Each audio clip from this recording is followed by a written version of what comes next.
Welcome to the Wit and Wonder Podcast, a space where we hold the sacred, the messy, the magical, and the deeply human.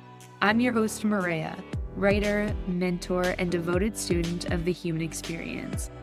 Each episode is a soft yet honest reflection, an offering of perspective, and an invitation to return to your inner world. Here we go.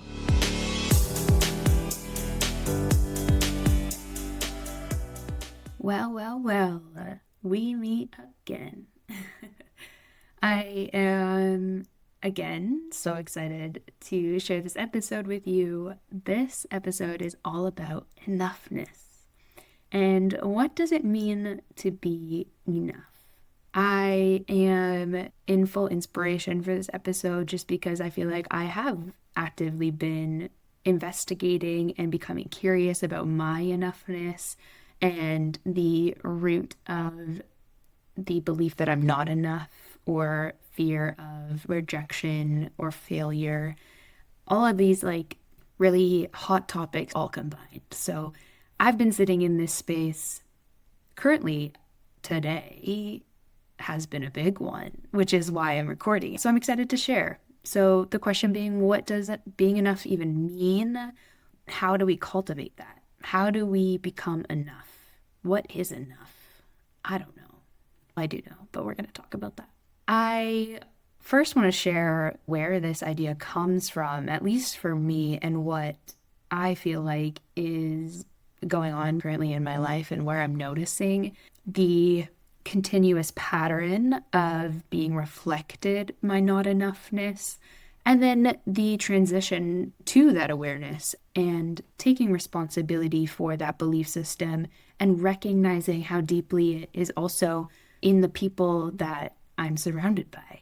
Like attracts like. This is what we're told, right? So for me, I think it showed up the most in romantic relationships and also friendships, but in connection with people. And I saw this being in the sense of me looking for validation in being loved, me becoming anxious when others would pull away or they didn't know what they wanted. I feel like that's a really big trigger for me. When other people don't know what they want, it triggers my anxiety and it creates this responsibility that I feel I have to take on in order to make the decision or carry the emotional load of the other person until we can figure out what we want. Anyway, the aspect of this for myself, again, has come deeply rooted within my relationships and also then reflected within myself. I think about, okay, I don't have the ability, or I haven't developed the ability. And I say this in past tense mostly because I feel like I'm in the middle of actually very deeply sitting in my certainty. After everything that's played out in the past 4 years, I've had to redevelop this skill. So I'm in the midst of solidifying that belief for myself of enoughness. But for myself, how this shows up is I hold extreme expectations of myself, or I subconsciously, I think this is the big one that maybe we all don't know that we're creating, is that we actually create a life that allows us to create excuses for why we aren't enough. So, for example, if I am afraid of rejection, I can come up with so many reasons why putting myself out there wouldn't actually work. And I've created that circumstance. So I can say my job doesn't allow me to be that version of myself, so it doesn't feel aligned. Or I need to get rid of my job in order to be that person. And there's so much stark contrast, and it's deeply rooted in black or white. And our belief system is honestly just holding on to that need for comfort. And so having those reasons that surround us for why we can't do something or why we feel a certain way is reassuring to our egos of why opening up or actually taking action towards something or actually being vulnerable, it keeps us safe. So another example would be when you feel shame for not taking action upon something that you actually want to do. there's multiple ways that shame can come through. Either it comes through by blaming other people, or it can come through about not having enough time. Either way, we've created the reality that allows those excuses to keep happening until we actually make the decision to be like, you know what, all these excuses or all these reasons are no longer what I want to be projecting into my reality. And so I'm going to choose differently. And it's not going to be easy making different choices or feeling like you are enough to just try and show up for yourself. But this is where I want to talk about enoughness, because the root cause of not being enough comes from like deep internal, like unconscious situations or experiences that we've had. Society as a whole, like we could talk about childhood trauma, but society as a whole has a very huge narrative of not being enough.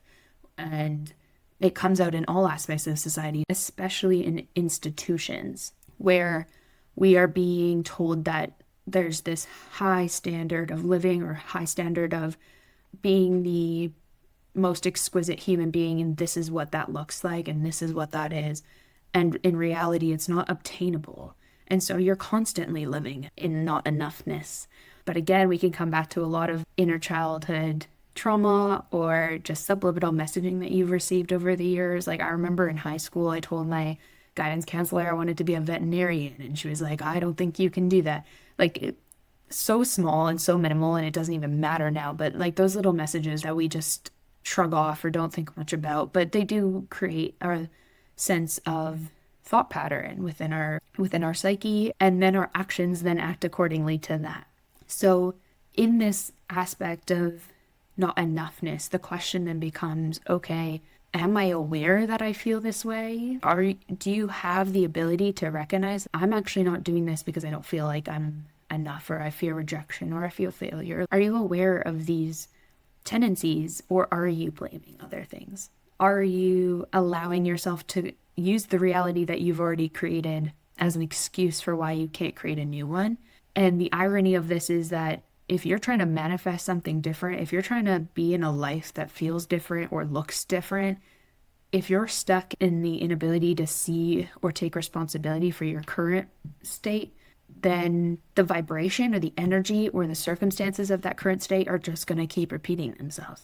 Because if you are going to continue to choose to live at the state in which your life currently sits in, then expecting things to change is another standard that won't be met, and thus again triggering an aspect of not enoughness.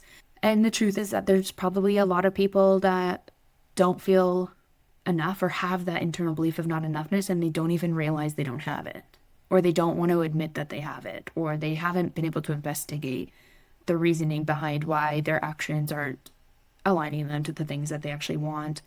And a lot of that is also rooted in your ability to understand what you deserve, your ability to connect to yourself, which is what we're here for, which is why I do the things that I do. And what I'm trying to create within my business and my brand is the importance of being able to connect to yourself. And we'll talk about that with enoughness as well. So yeah, the first thing is we need to question ourselves of our awareness and our ability to actually be honest with ourselves. And then the next part of that is, okay, identify what you want. Identify what you want. Be brave and bold enough to identify what it is that feels good and why you're not making that a priority, why you feel like you don't deserve that, and what is it that you fear is going to happen. Because if we don't feel like enough, then we already have high expectations of ourselves. So going into a place where we feel like there's a chance of failure and putting ourselves into a position to feel that not enoughness again is not something that's going to feel appealing. And so again, what is failure essentially? What does that even mean? So we need to be able to be bold enough to decide what we want, make that a priority, which then brings us to the part of it that I love. Like I love understanding ourselves, being able to connect to ourselves, and how that can affect our relationships, our whole life, the reality we live, the things that we do, and the way that we feel. So enoughness isn't earned through outcomes. It's lived in our choices. So if we want enoughness to come from within, the truth is that we are probably already living in a state of not feeling good enough. And that's something that is actually deeply connected to our ability to show up for ourselves. If you want to affirm to yourself, I am enough, I am worthy, I do deserve this, I am brave, all these affirmations, the trick to rewiring the brain is acting upon those affirmations. There's not really a way for us to be able to sit and affirm these things to ourselves without it being matched with actions that we take, because we can't really prove ourselves to be right if we're not acting accordingly. Essentially, we're just affirming to ourselves what we deserve, or that we're worthy, or that we are enough, and then hoping that things come into our life to prove that to us, which still puts our enoughness on external circumstances. So we're just going to be proved that we're not enough.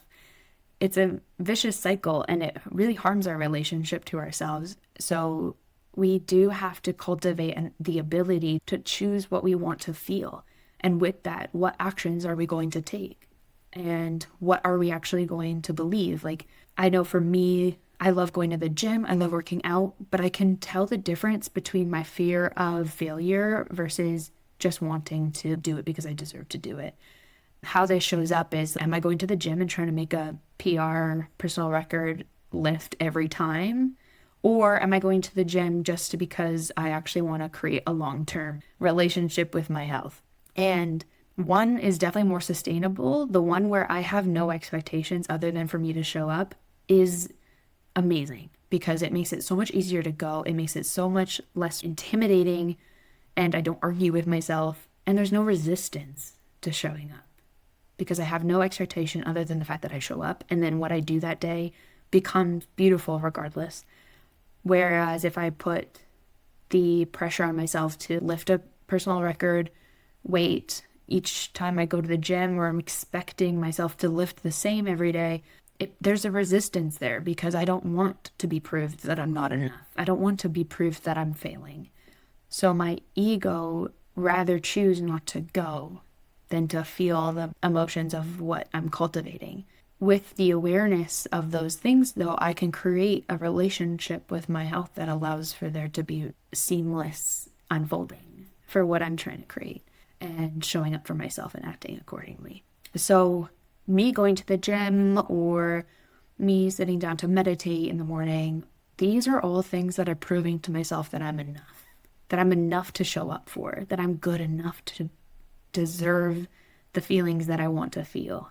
I'm giving that to myself. This part of ourselves that are asking to be enough is asking for us to be able to see ourselves as essentially the power at be in terms of redeveloping our belief systems, because the reality of the situation is that our thought patterns and our beliefs are always reflected in our reality, regardless of what we believe or not. And you don't even have to take what I have to say. You don't have to believe what I have to say. I only say this from experience mostly, but I've also read a lot about it, and I love metaphysics and philosophy, so I do read a lot on these topics. But essentially, we might not even be aware that the reflection is so clear until we actually get honest with ourselves and we see, oh, okay, like this actually is the reality that I've been living in. And look at all the ways that other people have triggered my enoughness, or I'm triggering other people's enoughness. And because it can go both ways, right? Like, I attract a lot of people that don't feel enough, and that's the reality of the situation. So as they project their not enoughness on me, my not enoughness is then also triggered or brought to the surface. So all this to say that you are always enough. You being you is enough. And solidifying that enoughness within yourself is going to require you to do things that you might be uncomfortable with if you're not used to showing up for yourself. That act in and of itself of practicing showing up for yourself, of practicing just being enough to make different choices or take action towards the things that feel good, will solidify the fact that you are enough. And then it won't even matter. It won't even be a thought of whether you're enough or not, because you're already currently living in a state where you are showing up for yourself, and that need to be enough or need to succeed or need to be accepted is no longer requiring anything outside of yourself to prove it right or wrong. I am going to leave you with these thoughts, and I hope that you appreciate the insight into which enoughness can occur and how we can switch the perspective into one that we can take ownership over our enoughness, and how we can actually allow ourselves to show up for ourselves and act in accordance with our authenticity because we deserve it. Not to prove our worth, not to prove that we're right or that we're wrong. Like, we're not taking action to prove anything like I do when I show up to the gym expecting myself to make a PR out of the fear of failure. That's working out of trying to prove myself worthy. And that's only one example. Like, of course I want to make PRs, but it's the energy behind it. You know what I'm saying? So we're doing this because our authentic selves deserve this. You deserve this. Like, you deserve to feel like you're enough for yourself. I know that you can do that if that's what you truly desire, to feel like you're enough for someone to show up for you. Well, you are also enough to show up for yourself. And then you will see how life changes for you. You'll see the relationship shift. You'll see how you make choices differently based on who you feel like you want to be surrounded by, what kind of work you want to create, what kind of things you want to do every day. What does that version of yourself eat? How do they sleep? Do they read? All these things can be investigated, and it will reaffirm that you are enough. Thank you so much for tuning in to the Wit and Wonder podcast and for sharing this space with me today. Remember, enoughness isn't something you earn, it's something you live. If this episode resonated, I'd love to hear your reflections. Come over and share them with me on Instagram at Wit and Wonder Podcast or at mariab.mindset. I've also left some reflection questions in the description. If you're someone who likes guided reflection or journaling, you know where to find them. And if you know someone who could use this reminder, please share it forward. Your support means the world to me, and I am sending my love to you. Until next time.